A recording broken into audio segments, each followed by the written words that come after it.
Yo mga paps, good day! Nagplaplano ka bang bumili ng PlayStation subscription ngayong Black Friday sale? Or first time mo? Or naghahanap ka ng pinakasulit sa tatlo? Tara, i-guide kita! May tatlong PlayStation subscription. Una na dito ay ang PS Plus Essential, PS Plus Extra, at ang PS Plus Deluxe. PS Plus Essential, ito yung pinaka-basic, may free games every month, pwede kang mag-online multiplayer, may cloud saves, at may exclusive discount.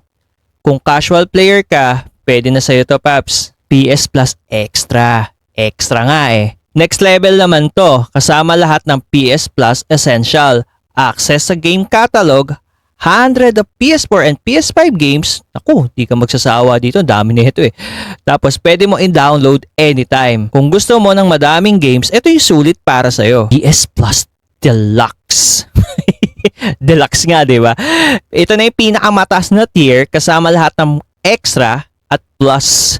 Tapos, may classic games katulad ng PS1, PS2, PS3.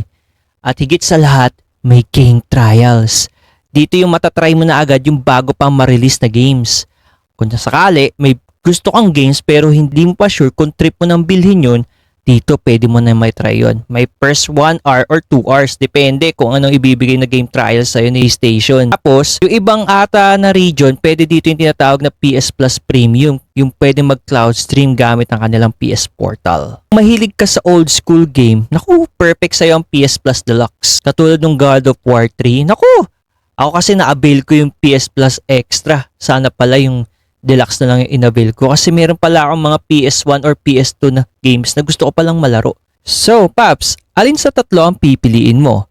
PS Plus Extra? Dito, ang importante lang sa'yo ay makipag-multiplayer. Sa Extra naman, dito makapaglaro ka ng iba't ibang PS4 and PS5 games. Every month may free games ka pa.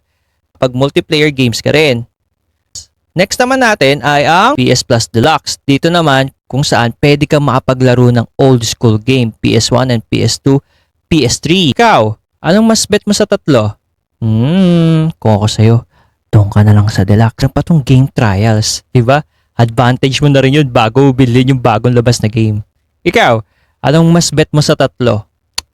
Follow for more. Thank you, mga paps. Gagi.